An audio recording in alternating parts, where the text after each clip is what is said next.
नमस्कार. ज्ञानदेव काही व्याख्या अगदी काटेकोर शास्त्रशुद्ध पद्धतीने मांडतात. अध्यात्म म्हणजे काय, कर्म म्हणजे काय, जीव कशाला म्हणायचं, भक्त कोण असतो, स्थितप्रज्ञ कसा असतो, अशा अनेक प्रश्नांची उत्तरं त्यांनी अतिशय साक्षेपाने दिली आहेत. आणि त्यांचीच उपमा वापरायची तर अर्जुनाच्या ओंजळीत पडणाऱ्या फुलांसारखी ती आपल्या हातात येतात. त्यांच्या काव्याचा, बुद्धिचातुर्याचा, विचारांचा हळुवारपणे सुगंध पसरवतात. ह्या काही व्याख्यांसंदर्भात चिंतन करत असताना ज्ञानदेवांच्या शब्दकळेचं सौंदर्य आणि विचारांची गहनता ह्यांचा मेळ घालत आपण प्रवास करत असतो. अशा काही व्याख्या, विचार समजून घेण्याचा हा माझा प्रयत्न आहे. अवघड आहे, पण करायचं आहे. विश्वाच्या रहस्याचं आकलन करून घेताना तत्वज्ञानामध्ये सत्य म्हणजे काय, ईश्वर कसा असतो, मोक्ष सुख काय असतं, अध्यात्म कशाला म्हणायचं, या सगळ्यांची उत्तरं नकाराच्या साहाय्याने दिलेली आढळतात. म्हणजे काय म्हणजे सत्य नाही हे सांगू शकतो, पण सत्याप्रत जाण्याचा मार्ग ज्याचा त्याला शोधावा लागतो. प्रकृती पुरुष, माया ब्रह्म ह्या संकल्पना समजून घेताना जे समोर दिसत आहे, घडत आहे, ती माया आहे, ते ब्रह्म नव्हे, हे समजून घेण्याचा प्रयत्न आपण करू शकतो. पण ब्रह्माची भेट घडावीच लागते.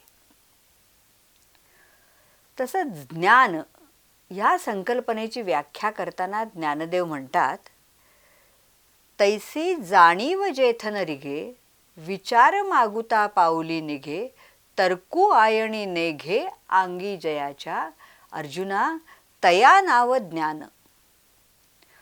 मनबुद्धीची कुठली सीमारेषा ओलांडली की ज्ञानाचा प्रदेश चालू होतो, ह्याकडे ज्ञानदेवांनी बोट दाखवलंय, निर्देश केला आहे.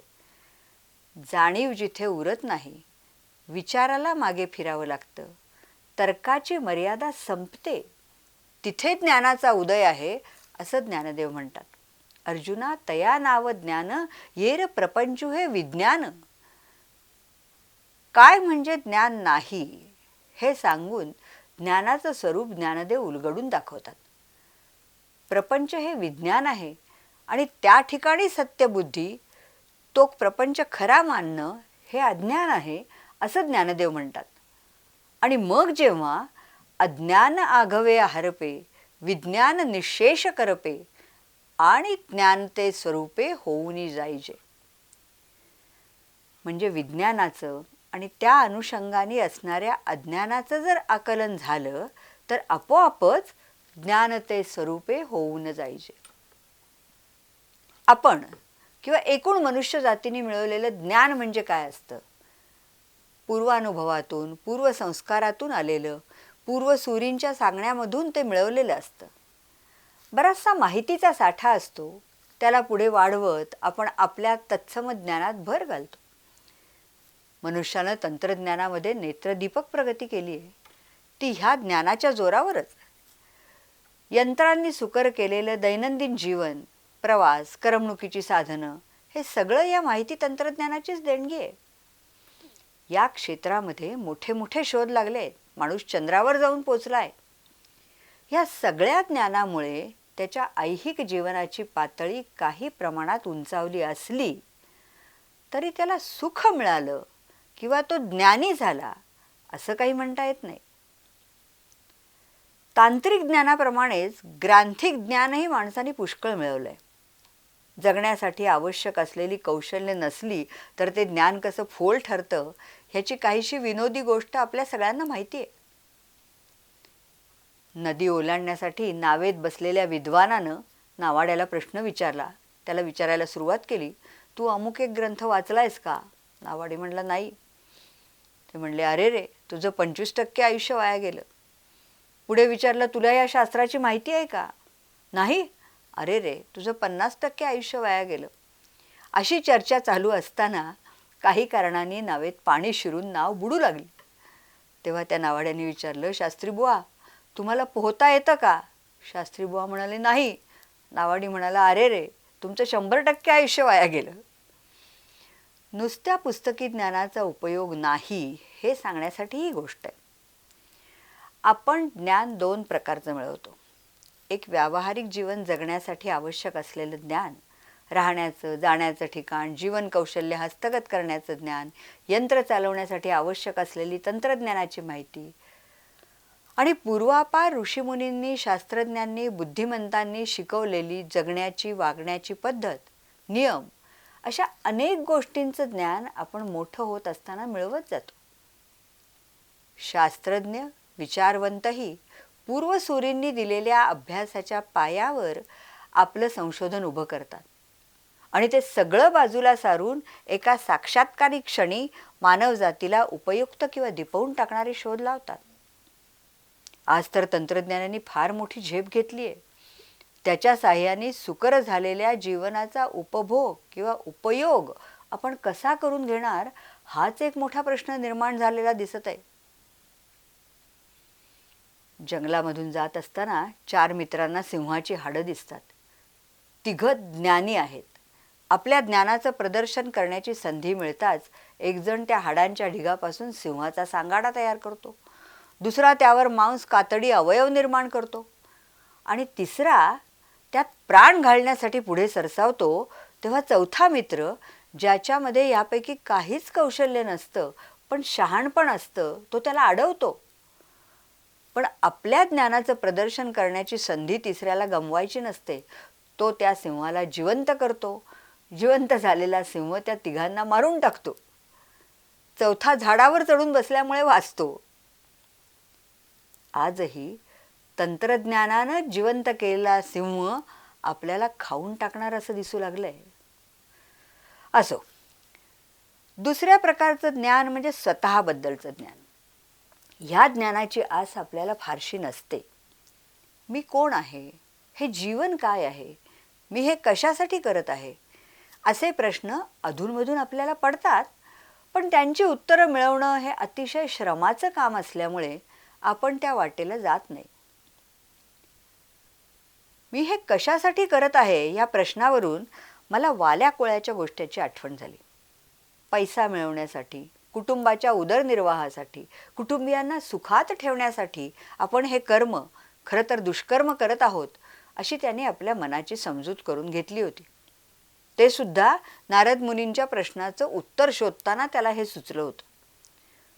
पण जेव्हा त्याला समजलं की प्रपंचासाठी, संसारासाठी, बायका मुलांसाठी आपण हे पाप करत आहोत, हे आपलं अज्ञान आहे. ह्या पापामध्ये भागीदार कुणीच नाही. ही सगळी संपत्ती जमा करताना केलेल्या दुष्कृत्यांची जबाबदारी माझीच आहे.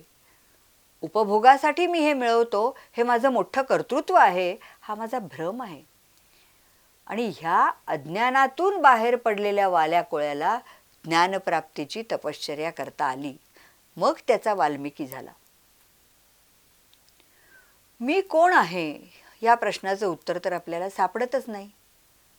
जरा विचार करायचा प्रयत्न केला तर लक्षात येतं की मी म्हणजे माझं पद, प्रतिष्ठा, संपत्ती, माझा अहंकार, माझा क्रोध, माझी सुखदुःख, हेच तर सगळं आहे. पण हे सगळं म्हणजे मी आहे, हे माझं अज्ञान आहे, ह्याचा साक्षात्कार होऊन ज्ञानाच्या प्रदेशात प्रवेश करायला लागणारं बळ आपल्याजवळ नसतं.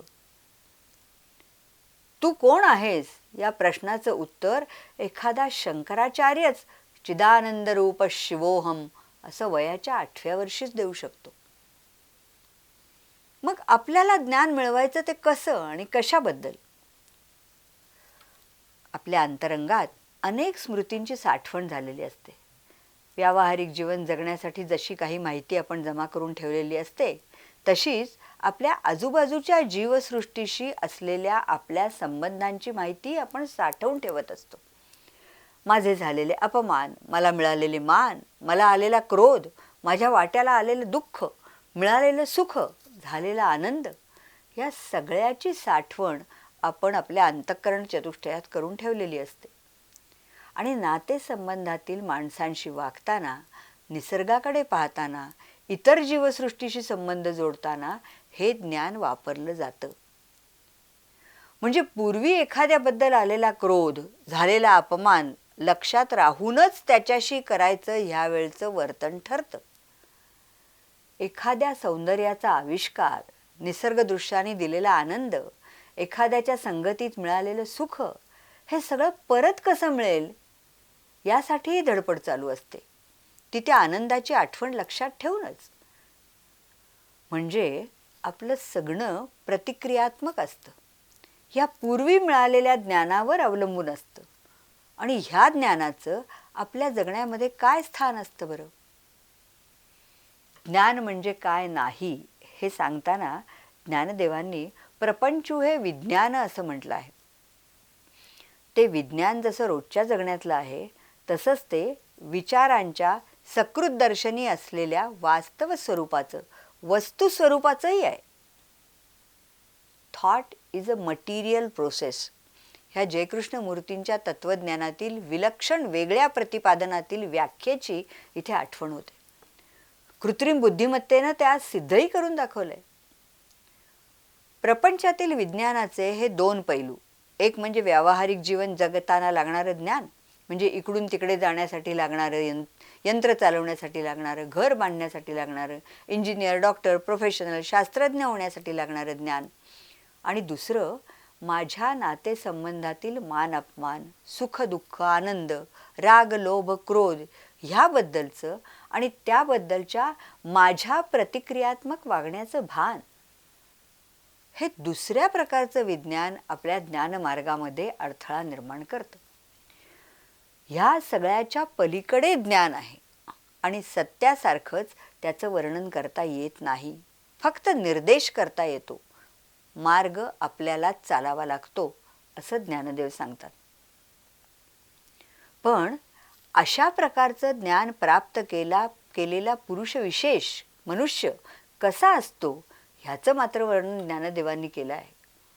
13व्या अध्यायात हृदयातील ज्ञानाने देहाच्या ठिकाणी जी लक्षणं उमटतात ती ज्ञानदेवांनी वर्णन केली आहेत.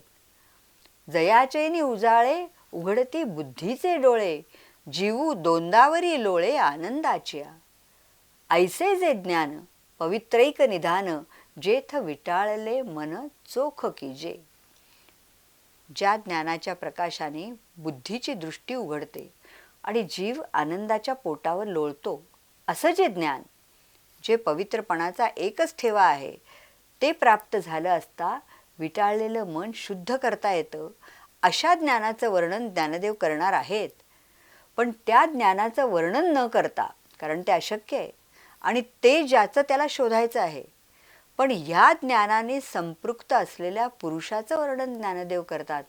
तैसे हृदयींचे ज्ञाने, जिये देही उमटती चिन्हे, तिये सांगो आता. असं म्हणून ज्ञानदेव अमानित्व, अदंभित्व, अहिंसा, क्षांतिरार्जवम या गीतेतल्या 13व्या अध्यायातल्या 7व्या श्लोकावर विवरण सुरू करतात. गीतेमध्ये या गुणांचं वर्णन 4-5 श्लोकात केलं आहे. ज्ञानदेव जवळजवळ 700 ओव्या लिहून ते आम्हाला समजावून सांगतात. ह्या प्रत्येक गुणाच्या वर्णनाच्या शेवटी हे चिन्ह म्हणजे ज्ञानाचं लक्षण आहे असं ज्ञानदेव म्हणतात. किंबहुना ऐसी चिन्हे जया देखसी, जाणतया ज्ञानेसी शेज झाली. किंवा जाण ज्ञानतयाची या हाता चढले. किंवा हे असो निखळ ज्ञानचितो. अमानित्व, अदंभित्व, अहिंसा, शांती, आर्जव, शुचित्व इत्यादी सर्व गुणांना ज्ञानदेवांनी ते ज्ञानाचे उघडे निधान साचे असं म्हटलंय. लक्षात घेण्यासारखी गोष्ट अशी आहे की या सगळ्या ज्ञाननिधानाच्या वर्णनामध्ये कुठेही तो किती शास्त्र शिकला, किती वाचन केलं, किती तपश्चर्या केली ह्याचं वर्णन नाही. हे सगळं त्यांनी केलेलं असतंच, पण त्याचं अवडंबर न माजवता त्याचं व्यक्तिमत्व ह्या वर्णिलेल्या गुणांनी संपन्न झालेलं असतं. त्यात ह्या सगळ्या पुस्तकी ज्ञानाबद्दलचा अभिमानही केव्हाच गळून गेलेला असतो. आपण केलेलं पुण्यकर्म हे महात्मे वाचेने अथवा देहबोलीने उघड करत नाहीत. त्यांचं वागणं कमळावर पाय ठेवणाऱ्या भ्रमरासारखं हळुवार असतं. त्यांची क्षमा अनाक्रोश असते. स्वतःचा मोठेपणा दाखवण्यासाठी नव्हे, समोरच्यावरून दया म्हणूनही नव्हे, परिस्थिती शरणतेमधूनही नव्हे, कुठल्याच प्रकारचा आक्रोश त्या क्षमेच्या मागे नसतो. आर्जव या गुणाचं वर्णन प्राणाचं सौजन्य असं केलंय. शुचित्वाचं वर्णन आंग मन जैसे कापुराचे असं केलं आहे. स्थिरता, स्थैर्य हा पुढचा गुण आहे. ही ऐहिक आयुष्यातली घर, संसार, गाडी, मुलं अशी स्थिरता नव्हे, तर दैन्य दुःखी न तपे, भय शोकी न कंपे अशी स्थिरता आहे. अंतःकरण निग्रह म्हणजे चित्त आणि चैतन्याची समरसता, अंतर्मुखता. वैराग्य, अनहंकार ह्या गुणांचं वर्णनही हे संपूर्ण जेथे दिसे तेथेच ज्ञान असे असं म्हणून केलं आहे. इष्ट अथवा अनिष्ट घडलं असता चित्ताचं समत्व ढळू न देणं ह्यालाही ज्ञानदेव रोकडे ज्ञान म्हणतात. अध्यात्म ज्ञानम नित्यत्वम असं सांगताना ज्ञानदेव म्हणतात, ते एक वाचून आने जिये भवस्वर्गादी ज्ञाने. भवस्वर्गादी ज्ञाने, स्वर्ग आणि संसारासंबंधीचं ज्ञान म्हणजे आपण ज्याला सुरुवातीला ऐहिक व्यावहारिक ज्ञान म्हटलं, ते अज्ञान ऐसे मने निश्चयो करी असं ज्ञानदेव म्हणतात. हे सगळं ऐकलं, ज्ञानी पुरुष कसा असतो हे समजून घेण्याचा प्रयत्न केला, तरी हे ज्ञान कसं मिळवायचं ह्याचा फॉर्म्युला काही ज्ञानदेव आपल्याला देत नाहीत. श्रोत्यांच्याच तोंडून त्यांनी म्हटलं आहे, ज्ञानविशो फारू निरोपिला. पण ज्ञाना वाचून दुसऱ्या कोणत्याही उपायांनी जाणलं जात नाही असं जे ज्ञेय, ते मात्र ते वर्णन करतात. ज्या ब्रह्माचं ज्ञान माणसाला ज्ञेय स्वरूप करतं, त्या ज्ञेयाला नाही म्हणायला जावं तर ते विश्वाच्या आकाराचं दिसतं. जगत मिथ्या हा विचार पचायला जडच जातो सर्वसामान्य माणसाला. दिसे भासते ते सारे विश्व नाहीच असं समजणं अवघडच आहे. ज्ञानदेवही ते मान्य करतात. जे नाही म्हणो जाईजे तव विश्वाकार देखीजे, आणि विश्वची ऐसे म्हणजे तरी माया. म्हणजे याचा निर्णय कसा लावायचा? या चिंतन विचार मालिकेत मी मागे एकदा म्हटलं होतं की कधी कधी ज्ञानदेव फार कोड्यात बोलू लागले तर त्यांचे विचार समजून घेण्यासाठी मला जय कृष्णमूर्तींचं तत्वज्ञान मदत करतं, आणि कृष्णमूर्तींना समजून घेण्यासाठी ज्ञानदेवांच्या रसाळ निरूपणाचा उपयोग होतो. किंबहुना सगळे संत महात्मे ह्याच मार्गाकडे बोट दाखवतात. काही जण आम्हाला ढाळे ढाळे म्हणजे हळूहळू वर घेऊन जातात, तर काही पक्षासारखे उत्प्लवनासरीसे झेप घेऊन ज्ञानाचं फळ हस्तगत करायला शिकवतात. जयकृष्णमूर्ती नॉलेजबद्दल बोलताना ज्ञान म्हणजे सेल्फ नॉलेज असंच म्हणतात. व्यावहारिक व्यावसायिक ज्ञान जसं आपण खूपशी माहिती जमा करून मिळवतो, तसंच स्वतःबद्दलचं ज्ञानही आपण इतरांच्या आणि माझ्याबद्दलच्या मतांवरूनच बनवतो का? लाईफ इज रिलेशनशिप असं म्हणताना आपण समोरच्या व्यक्तीकडे, घटनेकडे, दृश्याकडे पूर्वग्रहासकट बघत असतो. तसंच स्वतःकडेही बघतानाही दुसऱ्याच्या मनातली आणि आपल्या मनातलीही आपलीच प्रतिमाच आपण कुरवाळत असतो. प्रत्येक वेळी नवीन दृष्टीनं, स्वच्छ मनानं जीवनाकडे, नातेसंबंधाकडे, स्वतःकडे बघणं ही जीवन जगण्याची एक मोठी कला आहे. आणि असं बघत असताना आपल्याला हे ज्ञान होतं की हे मी जे मला विशेष आणि वेगळं समजते आहे, तो संपूर्ण वैश्विक चेतनेचाच भाग आहे. माझी सुखदुःख, रागक्रोध, सन्मान अपमान हे सर्व मानव जातीचं सारखंच आहे. या संबंधी विचार करताना परत ज्ञानदेवांची आठवण होते की किंबहुना पांडवा जे आघवेचे असे आघवा, जेथ नाही रिगावा द्वैत भावासी, मग तेची होय ज्ञान. तत्वमसी, ते तूच आहेस. संस्कृत भाषा किती थोड्या शब्दात मोठा अर्थ व्यक्त करते. पण ते तूच आहेस हे समजण्यासाठी तू म्हणजे काय नाहीस हे आधी समजून घ्यावं लागतं. हे कृष्णमूर्तींचं निगेटिव्ह थिंकिंग. आणि ह्या प्रकारचा विचार कसा करायचा ते शिकवतात आमच्या लौकिकदृष्ट्या अशिक्षित असलेल्या बहिणाबाई. हरिनाम घ्या, हरिनाम ऐका, देवाचं दर्शन घ्या, दान करताना हात आखडू देऊ नका. कुणी धावा केला मदतीसाठी तर पाय अडखळू देऊ नका. फक्त स्वतःचंच पोट भरण्याचा विचार करू नका. आपलं इमान विसरू नका. सगळ्यांवर माया करा. भाव नसलेली भक्ती करू नका. अशा अनेक गोष्टी त्यांनी कशाले काय म्हणू नाही ह्या त्यांच्या अप्रतिम काव्यात सांगितल्या आहेत. काय म्हणजे हे ज्ञान नाही हे सांगून ज्ञान काय मिळवायचं आहे ते मिळवलेला ज्ञानी कसा वागतो आणि ज्ञाता आणि ज्ञेय एक झाल्यानंतर अवघा रंग एक झाला ही अवस्था कशी येईल ते रोजच्या जीवनातली उदाहरणं देऊन सांगितलं आहे. हे वाचलं, ऐकलं आणि बहिणाबाईंच्या, ज्ञानदेवांच्या, सगळ्याच संत महात्म्यांच्या त्या विलक्षण प्रतिभेला नकळत हात जोडले गेले आणि तमसो मा ज्योतिर्गमय ही प्रार्थना माझ्या ओठावर उमटली.